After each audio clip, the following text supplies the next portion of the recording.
కానీ ఇక్కడ ఈవిడ విషయంలో పర్టికులర్‌గా మహిళగా ఈరోజు అంటే పుట్టింటి మీదే అంటే జగన్మోహన్ రెడ్డి గారి మీదే యుద్ధం చేసే ఎలాంటి పరిస్థితి. మరి అన్న మీద, వదిన మీద అనేది క్లారిటీ లేనప్పటికి గూడా, ఏం జరిగిందో తెలియనప్పటికి గూడా, బట్ ఈ మధ్య ఆవిడ కొన్ని నోరు విప్పుతున్న పరిస్థితి ఉంది. అంటే అన్న మీద యుద్ధం చేస్తున్న మహిళగా సమాజం చూస్తుంది తప్పితే, ఇది 2 రాజకీయ పార్టీలుగా చూడగలుగుతారంటారా? అంటే ఒక రకంగా మొన్న పెళ్లిలో గూడా విజయమ్మ గారు జగన్మోహన్ రెడ్డి గారిని ఆలింగనం చేసుకున్నది, ఆ ప్రేమ వాత్సల్యం చూపించిన తీరు చూస్తే, కూతురు కంటే కొడుకు మీద ఆవిడకి కూడా ప్రేమ ఎక్కువ ఉంది అనేది అక్కడ ఏదో కనబడింది అంటున్నారు. దీనివల్ల ఈరోజు అందరిలో నలిగిపోతూ అంటే పుట్టింటి దగ్గర ప్రేమ ఆదరణ లేక ఈరోజు పబ్లిక్లోకి వచ్చినట్టు అవదా ఒక మహిళగా తను? అదేం కాదమ్మా. ఇందిరాగాంధీ గారి మహిళ కాదమ్మా. వచ్చేసి ప్రపంచంలోనే ఉక్కు మహిళగా పేరుగాంచింది. ఉమ్, ఈరోజు భారత రాష్ట్రపతి మహిళ కాదా?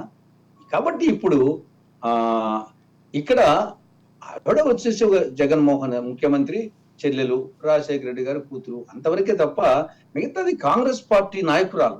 ఉమ్, మా లక్ష్యం వచ్చేసి కేవలం ఏదో జగన్మోహన్ రెడ్డిని ఓడించడమే మా లక్ష్యం కాదు. ఉమ్, మేము అధికారంలోకి రావడం మా లక్ష్యం. ఉమ్, అది కూడా 2029 కాదు, 2024లోనే 2020 మ్యాచ్, క్రికెట్ మ్యాచ్, మేము టెస్ట్ మ్యాచ్ కాదు, క్రికెట్ 2020 మ్యాచ్ లోనే 2024లోనే కేంద్రంలో, రాష్ట్రంలో అధికారంలోకి రావడం అనేది మా లక్ష్యం. మేము అధికారంలోకి రావాలంటే వైకాపా ఓడిపోవాలి, టీడీపీ ఓడిపోవాలి, జనసేన ఓడిపోవాలి, బీజేపీ ఓడిపోవాలి. కాబట్టి ఒక జగన్ ఓడిపోతే కాదు కదా. మా ఉమ్, లక్ష్యం వచ్చేసి అధికారంలోకి రావడం. మేము ఉమ్, అధికారంలోకి వస్తేనే కదా ప్రత్యేక హోదా వచ్చేది. ఉమ్, మేము అధికారంలోకి వచ్చేనే కదా రాయలసీమకు బుందేల తరహా ప్యాకేజ్ వచ్చేది. మేము వస్తేనే కదా కడప జిల్లా స్టీల్ ప్లాంట్ వచ్చేది. పోలవరం పూర్తి అయ్యేది. వీళ్ళతో అవుతుందా? ఎవరితో అవుతుంది? బీజేపీ అన్నా చేయాలా, మేమన్నా చేయాలా? కేంద్ర ప్రభుత్వం చేయాల్సిన పనులు ఏవి? ఉమ్, బీజేపీ చేయనని చెప్పింది, ముగిసిన అధ్యాయం అని చెప్పింది, మేము చేస్తామని చెప్పాము. ఈ ప్రాంతీయ పార్టీలకు ప్రత్యేక హోదా ఇచ్చే శక్తి లేదు, తెచ్చే శక్తి లేదు. వాళ్ళు ఏది చేయలేరు దీంట్లో. ఉమ్, కాబట్టి రాష్ట్రానికి తీరని నష్టం ఎవరు వచ్చినా సరే, అది జగన్ వచ్చినా, టీడీపీ వచ్చినా, జనసేన వచ్చినా, కాంగ్రెస్ వచ్చినా, ఇది రాష్ట్రానికి తీరని నష్టం. కాంగ్రెస్ వస్తేనే ఈ రాష్ట్రం బాగుపడేది. కాబట్టి మేము ఆ కోణంలో ఆలోచిస్తుంది తప్ప ఏదో రాజశేఖర రెడ్డి ఒక్కడే, జగన్మోహన్ రెడ్డి ఒక్కడే మా ప్రత్యర్థి, రాజకీయ ప్రత్యర్థిని మేము ఆలోచించడం లే. మేము అధికారంలోకి రావడానికి వీళ్ళు నలుగురు కూడా రాజకీయ ప్రత్యర్థులే. మా దృష్టిలో ఆంధ్రప్రదేశ్ లో బీజేపీ అంటే మేము పదే పదే చెప్తున్నాం. బి అంటే బాబు, జే అంటే జగన్, పి అంటే పవన్.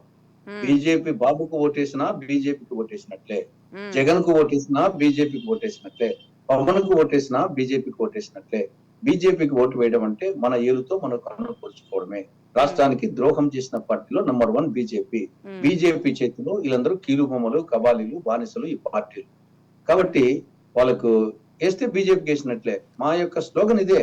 మాకు జగన్ ఒకటే కాదు, వాళ్ళందరూ ఓడిపోతే మేము అధికారంకి వచ్చేది, మేము అధికారంకి వస్తేనే రాష్ట్రం బాగుపడేది. ఇది మా నినాదం. కరెక్టే. అంటే నేను పదే పదే మళ్ళీ షర్మిల గారి దగ్గరికి ఎందుకు వస్తున్నానంటే ఆవిడకి కుటుంబంతో ఉన్న పర్వాలేదు. అంటే కుటుంబంతో ఉన్న గొడవ కారణంగా ఈరోజు పార్టీ ఒక కాంగ్రెస్ పార్టీకి ఆవిడ నిలబడి వెళ్ళడం అనేది కుటుంబ విభేదాలుగా చూస్తారా, 2 పార్టీలుగా చూస్తారా అనేది. అంటే కాంగ్రెస్ మీద అభిమానం డైవర్ట్ అవ్వడానికి ఈరోజు ఉపయోగపడుతుందా, అడ్డుపడుతుందా ఆవిడ?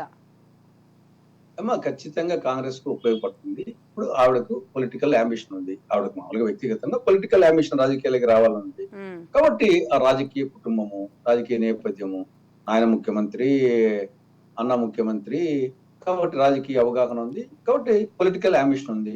ఈ నేపథ్యంలో వచ్చేసి ఆవిడ తెలంగాణలో ప్రయత్నం చేసింది. కానీ ఆవిడ అనుకున్న విధంగా రాలేదు. ఇప్పుడు ఈ నేపథ్యంలో ఆవిడ అవసరం కాంగ్రెస్ కు వచ్చింది, కాంగ్రెస్ అవసరం ఆవిడకు వచ్చింది. ఇది ఒక జాతీయ పార్టీ. దానికి తోడు రాజశేఖర రెడ్డి గారు పదే పదే ఆయన బతికున్నప్పుడు కూడా రాహుల్ గాంధీ గారిని ప్రధాని చేయడం నా లక్ష్యం అని చెప్పేసి ఉమ్, ఆయన చెప్పేవాడు. తర్వాత రాజశేఖర రెడ్డి గారు పక్కా కాంగ్రెస్ వాది కాబట్టి ఆవిడకు ఇది స్వగృహ ప్రవేశమే. ఒకవేళ ఉమ్, ఇంట్లో ఉంటే అలిగిపోయినట్టే తప్పనిచ్చేసి ఆవిడకు కాంగ్రెస్ పార్టీకి రావడం అనేది ఆ కుటుంబానికి స్వగృహ ప్రవేశం అది.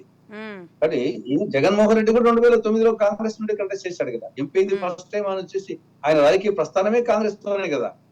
కాబట్టి రాజశేఖర రెడ్డి కాంగ్రెసే, వివేకానంద రెడ్డి కాంగ్రెసే, ఉమ్, షర్మిలమ్మ కాంగ్రెసే. ఉమ్, కాబట్టి జగన్ ఒక్కడే డూప్లికేట్ కాంగ్రెస్. వీళ్ళందరూ ఒరిజినల్ కాంగ్రెస్. రాజశేఖర రెడ్డి, వివేకానంద రెడ్డి, షర్మిల ఒరిజినల్ కాంగ్రెస్. ఉమ్, ఈయనది డూప్లికేట్ కాంగ్రెస్, నకిలీ కాంగ్రెస్. యువజన, శ్రామిక, రైతు కాంగ్రెస్.